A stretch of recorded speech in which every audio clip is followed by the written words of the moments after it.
말씀 봅니다. 열왕기하 24장 8절부터 주보에는 25장부터 7절까지 했지만 우리 17절까지만 교독하겠습니다. 24장 8절부터 17절까지.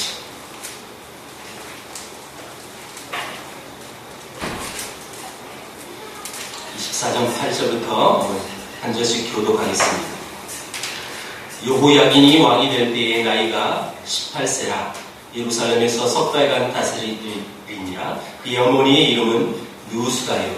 예루살렘 엘라단의 딸이더라.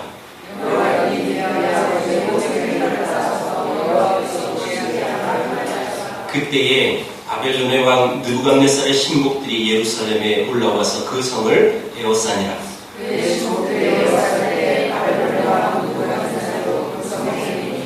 유다의 왕 여호야긴이 그의 어머니와 신복과 지도자들과 내시들과 함께 바벨론의 왕에게 나아가매 왕의 자손이 때는 바벨론의 왕 8째 해이라.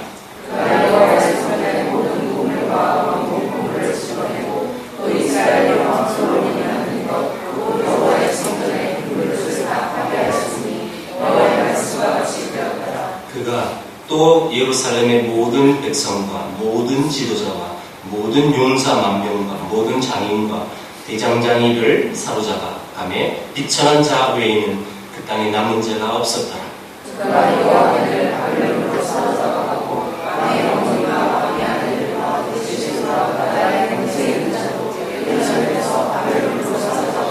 또 용사 7,000명과 장인과 대장장이 1,000명 곧 용과 마의 싸움을 할 만한 모든 자들을 바벨론 왕이 바벨론으로 사로잡아가고 바벨론 왕이 또 여호와의 숙부 다니엘을 대신하여 왕을 삼고 그의 이름을 붙여 시드기야라 하였더라.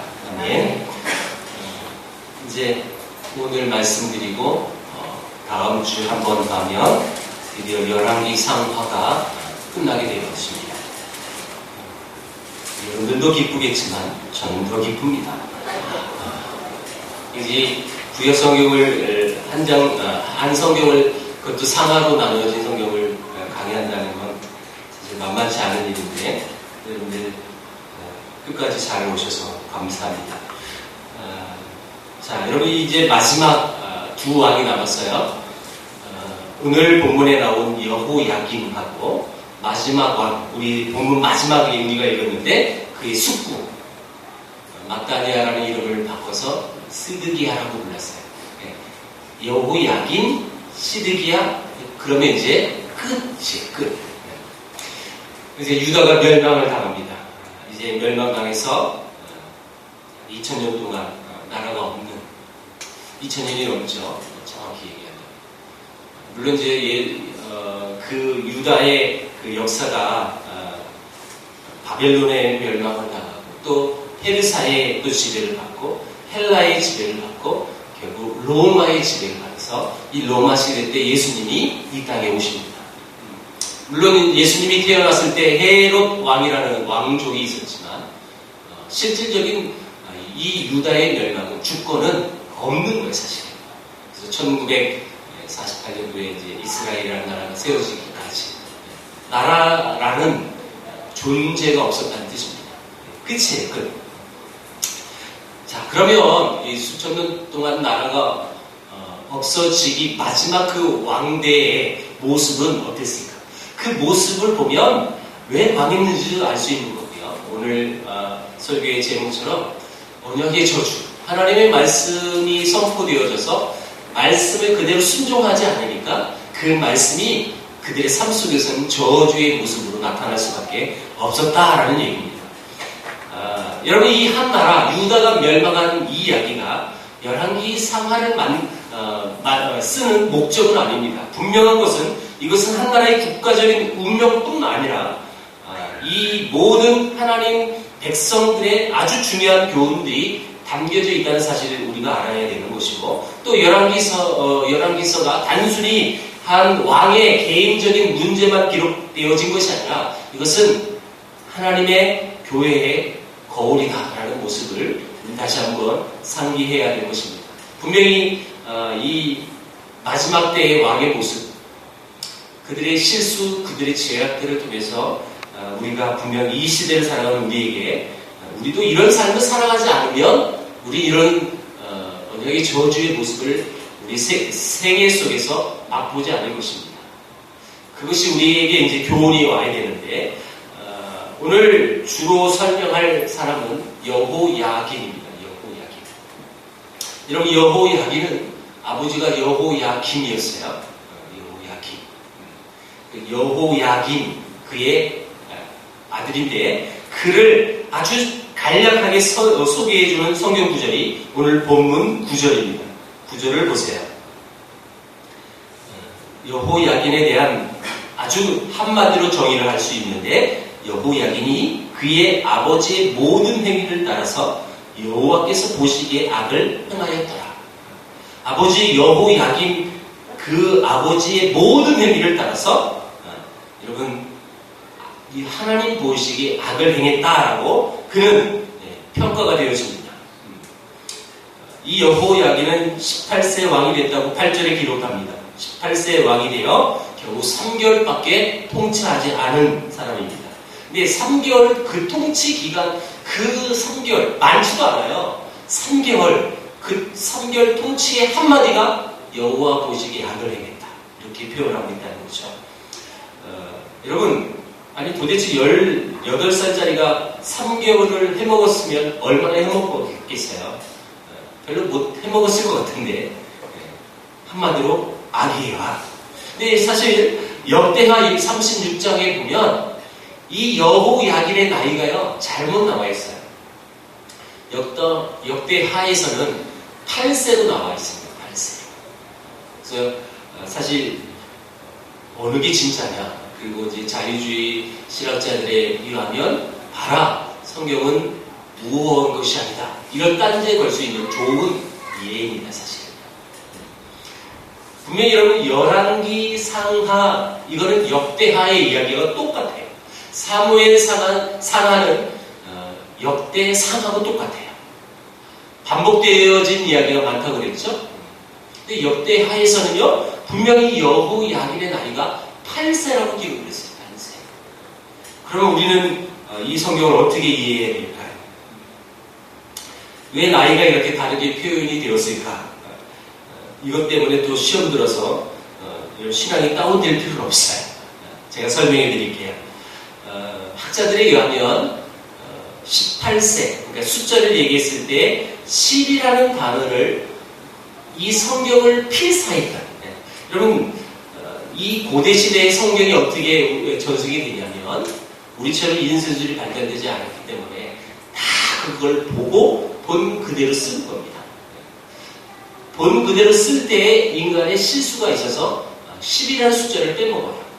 그래서 역대하의 8세가 굳이 얘기한다면 5, 6, 5, 18세가 맞아요. 70인 역과 알렉산드리아 사본에 분명히 이 본문을 18세로 기록이 되어 있습니다. 그래서 학자들은 큰 무리 두지 않고 18세가 맞다라고 얘기합니다. 중요한 건 이거예요. 사실 이런 데 관심이 많아서 여기에 목숨 거는 사람도 있어요. 사실 본질, 진리 그 부분은 온데간도 없고 이런 데에 관심을 많이 가지면 여러분 안 됩니다. 중요한 게 뭐냐면 18세 분명 어린 나이입니다. 근데 그 18세 왕이 됐던 여호야긴은 3개월 동안 그의 삶의 평가가 악했다라고 표현합니다. 도대체 그는 어떤 영향을 받았기 때문에 악했을까요? 우리 본문에 나온 그대로 그의 아버지의 모든 행위를 따라서 여호야김이 그랬다는 거죠. 다시 말하면 여러분 우리가 살면서 다른 사람에게 끼치는 영향이 이만큼 중요하다는 뜻입니다. 사실은. 자, 그래서 이 본문도 19절에 보면 오늘 본문이 19절에 읽지는 않았지만 19절에 그가 여호야김의 모든 행위를 따라 여호와 보시기에 악을 행했다. 시드기야가 되는 이야기 또 동일하게 여호야김의 영향을 받았다. 이렇게 다 표현했다는 것입니다. 자, 여러분, 결국 성도가 누구를 닮아가고 있느냐 하는 문제가 가장 중요한 문제인 것을 우리는 깨달아야 할 것인데, 여러분들은 누구의 행위를 본받고 있습니까, 현재? 여러분들은 누구의 영향을 가장 많이 받습니까? 자녀들은 부모의 영향을 가장 많이 받겠죠? 그리고 여러분, 우리 장년들은 여러분들을 한번 보세요. 나는 신앙생활 할 때 누구의 가장 큰 영향이 있을까? 뒤늦게 예수를 믿은 사람은 사실 자기를 전도한 사람에게 이런 영향을 많이 받게 되었죠. 우스갯소리로 전도한 사람이 이런 예배의 중요성을 모르고 그냥 주일 오전에만 한 번만 온다면 전도 받은 사람도 사실 그렇게 되어 있습니다. 제가 굳이 얘기 안 해도 여러분 다 아시죠? 분명히 전도한 사람의 그 신앙이 분명히 영향성이 있다는 거예요. 어떤 의식과 어떤 관점을 갖고 사느냐, 그거에 따라서 그 사람이 그런 신앙을 보고 그대로 학습이 되어집니다. 좀 우리 지금은 청년이 됐지만 우리 청년들이 교회 처음 왔던 그 상황들을 잘 기억합니다. 교회 그냥 축구하러 왔다가 그냥 몇 주 되면 야 여기 서서 부르려고 그러면 부르고, 사실 그 친구들이 그걸 알아서 한 건 아니거든요. 여러분 다 보셨기 때문에 아실 거예요. 그렇죠? 아니 그렇게 부르는 것이 당연한 줄 알고 걔들은 하는 거예요. 사실은 이제서 얘기합니다. 이제서. 그때는 얘기할 수 없었어요. 제가 봤을 때 그냥 교회 오면 찬양 여기 앞에서 서서 찬양도 부르는 거구나. 그래서 부르는 거예요. 사실 그냥 본 그대로 그 영향을 따라서 그냥 하니까 교회 온 지 얼마 안 돼도 찬양대로 쓰는 게 별로 어색하지 않아요. 본인들에게. 물론 처음에는 어색했겠지만 중요한 게 뭐냐면 누구의 행위를 우리는 지금 본받고 또 어떤 영향을 받고 살아갑니까? 시편 1편 1절 굉장히 유명한 말씀이죠. 복 있는 사람은 악인의 길을 쫓지 않고 죄인의 길에 서지 않고 오만한 자의 자리에 앉지 아니하고 오직 여호와 율법을 즐거워하여 그 율법을 주야로 묵상하는 사람. 여러분, 복 있는 사람은 악인의 길을, 죄인의 길을 여러분 따라가지 않는다는 거예요. 복 있는 사람은 오직 여호와 율법을 즐거워하는 사람이다. 여러분, 어디를 따라가느냐에 따라서 그 사람은 그의 삶의 결말이 나타나게 되어 있습니다. 악인의 길을 쫓고 죄인의 길을 따라간다면 그 사람은 어떻게 되는 사람이에요? 악의 사람이에요. 죄의 사람이에요. 근데 하나님의 말씀으로 따라가는 사람은 복 있는 사람이라고 성경은 말하고 있습니다. 누구를 가까이 하느냐의 문제가 그 사람을 하나님 앞에서 어떤 존재로 만드는가를 사실 결정하게 되어 있습니다. 왜냐하면 우리가 가까이 하는 그 사람에 의해서 우리 정체성이 흔들리거나 또한 세워지기 때문에 그렇습니다. 그리고 그 삶이 영향을 받게 되는 것이죠. 여러분 주위에 내 신앙 속에서 어떤 영향을 주는 사람이 객관적으로 봤을 때 신앙이 참 좋고 정말 성경적이고 정말 신실한 사람이다 라면 여러분들은 그 삶의 영향을 받고 사는 거예요. 사실. 근데 반대로 그렇지 않으면 그런 삶을 영향을 받는 거예요. 이창동 감독이 만든 유명한 영화 박하사탕이라는 영화가 있습니다. 이 영화는 사회 구조의 폭력을 다루는 영화인데 한 남자가 자기 자신의 순수성을 잃은 것에 대한 절망으로 자살하는데 그 남자의 각오로 되돌아가서 왜 주인공이 자살할 수밖에 없었는가를 보여주는 영화입니다. 이 남자의 부인이 외도를 했습니다. 그래서 가정이 파괴가 됩니다. 근데 그 전부터 이 남자는 자기 부인에 대한 분노를 가지고 있었던 사람이었습니다. 그래서 괜히 부인이 좋아하는 강아지를 이유 없이 걷어차는 새 아파트로 이사를 하고 집들을 하는데 손님 중에 한 명이 술잔을 돌리고 건배를 외쳤습니다. 그 순간 그 부인은 이렇게 말했습니다. 기도부터 합시다. 여러분, 이 주인공의 부인은 교인입니다. 근데 그 교인이었던 부인이 외도를 해서 가정이 파괴가 됐고 그래서 자살하는 내용입니다.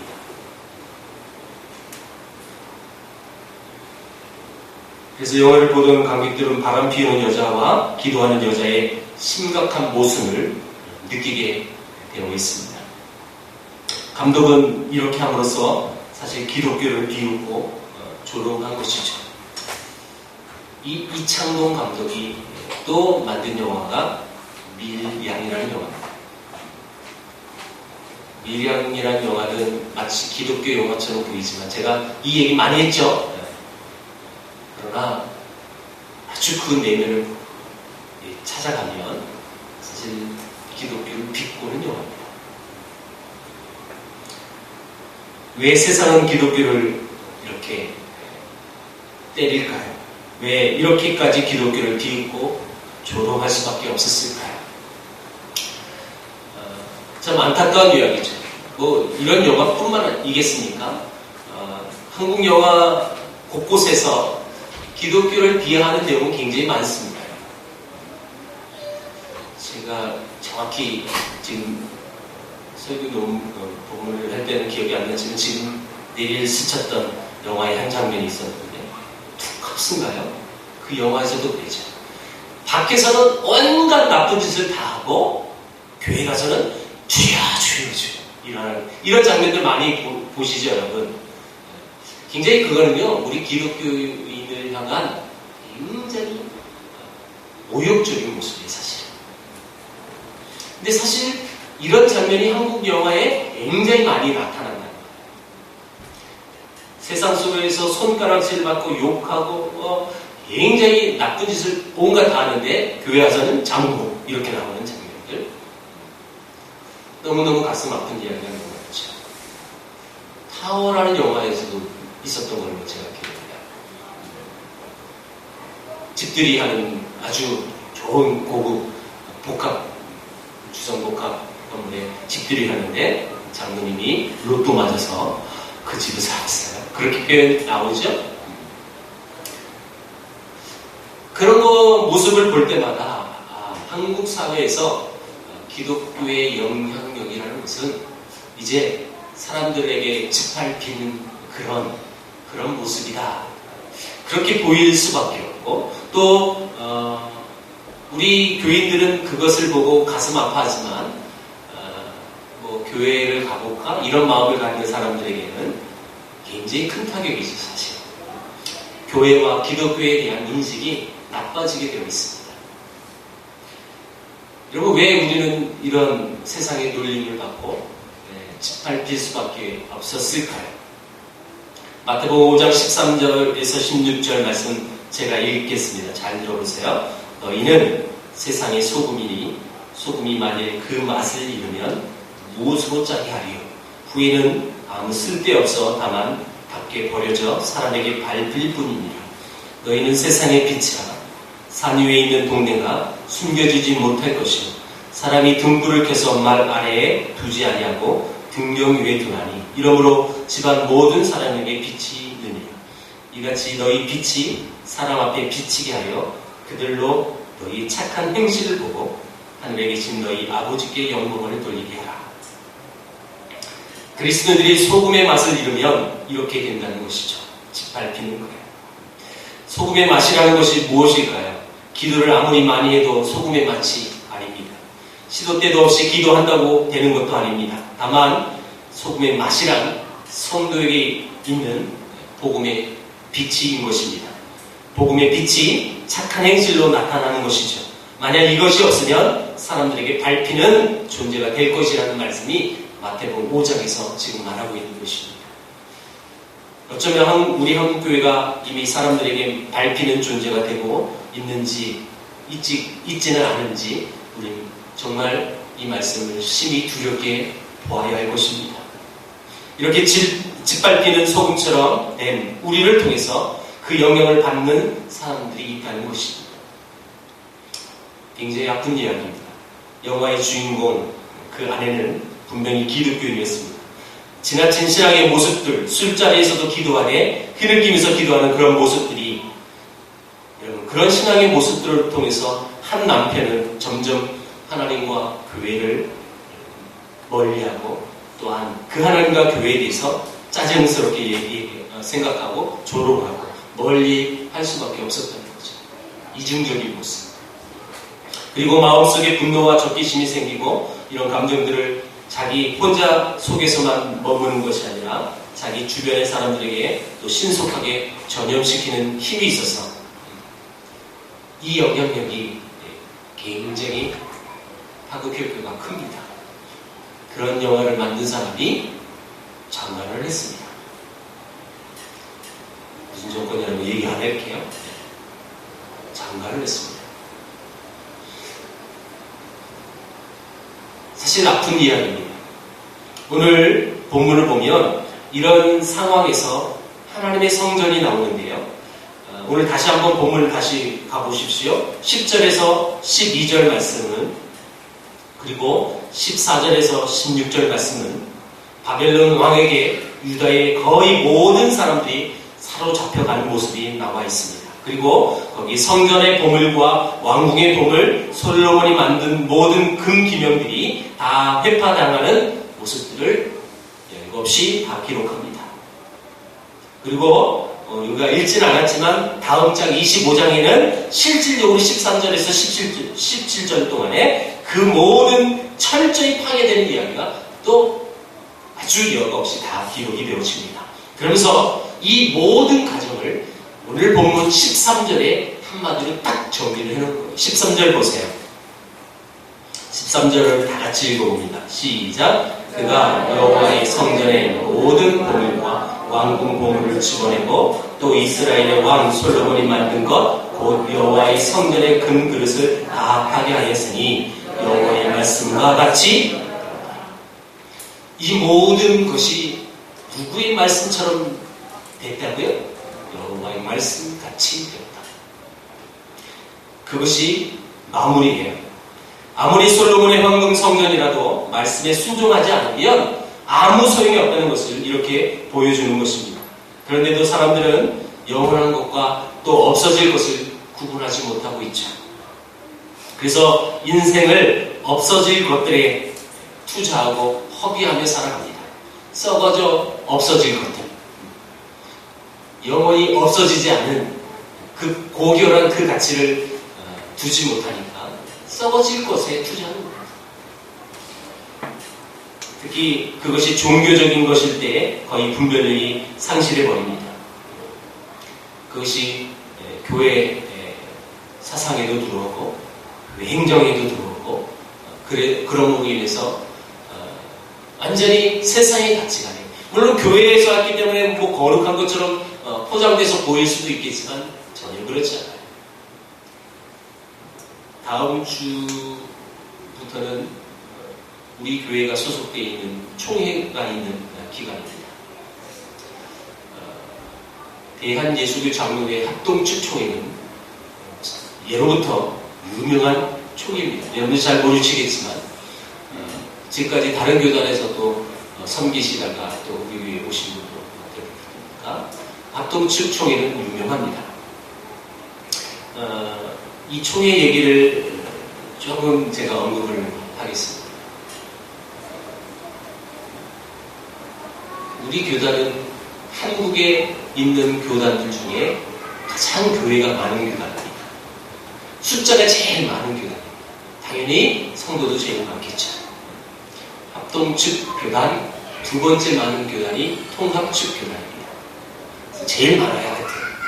제일 많으니까 제가 봤을 때 저도 그 합동측 목사지만 그 가장 많은 그 교단, 그 교회들이 가장 또 문제가 많습니다. 많은 만큼 문제도 많더라고요. 우리 교단에 문제된 교회들이 지금 현재 또 법적인 문제를 다루고 있는 교회들도 많고요. 너무 많습니다. 뭐 이루 말할 수 없을 만큼 많습니다. 여하튼 마치 이 총회, 사실 총회에 나가려고 무던히 많이 애를 쓰십니다. 목사님들이. 사실 총회는요, 아무나 가지 못해요. 노예에 정해진 인원만 총회를 가서 회의를 하게 되어 있는 거예요. 약 2,000명이. 그러니까 전국의 합동교단의 총대가 되기 위해서 어마어마한 경쟁률을 뚫고 가는 게 사실이에요. 그래서 목사님들 중에는 일생일대 내가 총대를 한번 나가는 게 꿈이다. 그래서 노회장이 되면 총대가 돼요. 노회장이. 그래서 노회장을 되려고 그렇게 애를 쓰는 거예요, 사실은. 이제 뭐 그러지 않은 분들도 있을 거라고 저는 믿지만, 여하튼 정치에 대한 부분을 얘기할 때 너무너무 어둡습니다, 사실. 여러분, 제가 그것을 좀 적나라하게 얘기하는 이유가 하나 있어요. 현실이에요, 현실. 그냥 교단의 정치는 어떻게 펼쳐지는지 그것도 아무것도 모른 채 그냥 나의 개인적인 신앙생활만 잘하면 문제 없겠죠. 예, 문제는 없을 거예요. 그러나 지금 이 현실을 우리가 또 직시하셔야 됩니다. 그리고 이 시대에 신앙인으로서 우리가 어떤 마음을 갖고 어떻게 또 기도하는지 그것도 좀 알아야 된다고 생각해요. 그래서 제가 이번 주일날은 강조도 하겠지만 총회를 위해서 기도해 주셔야 합니다. 왜냐하면 이 총회 그리고 총회가 되기 위해서 그리고 그 총회 안에서 뽑혀진 임원들 다 이권이 있어요, 사실. 물론 명예도 있어요. 그러다 보니까 돈이 있는 곳에는 죄가 있더랍니다. 항상 어느 단체든 어느 소속이든 상관없이 돈이 있는 곳은 썩게 되어 있어요. 그는 동서고금을 막론합니다. 실제 이야기예요. 역사가 그걸 다 증명해줬고 동서양 다를 바 없어요. 똑같습니다. 이권이 있고 돈이 있고 그러면 거기는 썩어지게 되어 있어요. 그래서 우리 선교회 WMC제가 한국대회를 맡고 있는데 우리 선교회에서 하는 말이 늘 있어요. 우리 WMC는 돈이 없어서 너무너무 감사하고 돈이 없어서 싸울 일이 없다는 거예요. 돈이 머물고 돈이 모아지는 곳엔 항상 문제가 생기더라고요. 근데 그 대부분의 사람들이 장로도 있지만 대부분들이 목사라는 거예요. 이것이 심각한 문제죠. 이런 말 하는 것이 어쩌면 제가 누워서 제 얼굴에 침 뱉는 모습일 수도 있겠지만 이런 그것을 가리운다고 또 덮는다고 해서 덮어질 것이 아니라 실제로 여러분들에게 말씀을 드립니다. 마치 이 말씀처럼 13절에 이 유다의 멸망에 관련되어져서 그리고 멸망되어지기 전에 완전히 이거는 실제로 이스라엘 이 유다의 자존심까지 다 망가지는 모습이에요, 사실. 여호와의 성전의 모든 기물들이 이방인들에게 짓밟히고 다 빼앗긴다는 뜻이에요. 근데 그걸 말 한마디로 정리하셨어요. 성경 말씀에 여호와의 말씀과 같이 되었더라. 이것이 우리의 삶 속에서 조금 적용이 되어져야 할 거라 저는 믿어요. 한마디로 얘기하면 우리도 하나님의 말씀이 선포되어졌고 그 말씀대로 순종하지 않는 삶을 살아가면 이렇게 정의되어야 되는 거예요. 여호와의 말씀 같이 되었더라. 우리 또한 그런 삶을 살아갈 수밖에 없다는 것이죠. 디모데후서 3장 1절에서 5절을 다 같이 한번 펴보시기 바랍니다. 그 결론 내겠습니다.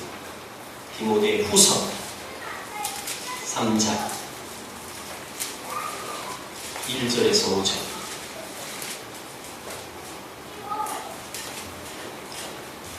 같이 디모데후서 3장 1절에서 5절을 같이 있습니다. 시작. 너는 이것을 알라. 말세에 고통하는 때가 이르러 사람이 자기를 사랑하며 돈을 사랑하며 자랑하며 교만하며 비방하며 부모를 거역하며 감사하지 아니하며 거룩하지 아니하며 무정하며 온통함을 풀지 아니하며 모함하며 절제하지 못하며 사나우며 선한 것을 좋아하지 아니하며 대신하며 조급하며 자만하며 쾌락을 사랑하기를 하나님 사랑하는 것보다 더하며 경건의 모양은 있으나 경건의 능력은 부인하니 이 같은 자들에게서 네가 떠나서라. 사랑하는 아들 같은 디모데에게 바울 선교사가 마지막 썼던 편지죠. 너는 이것을 알아. 말세에 고통하는 때가 이르러 사람들이 다 이른다.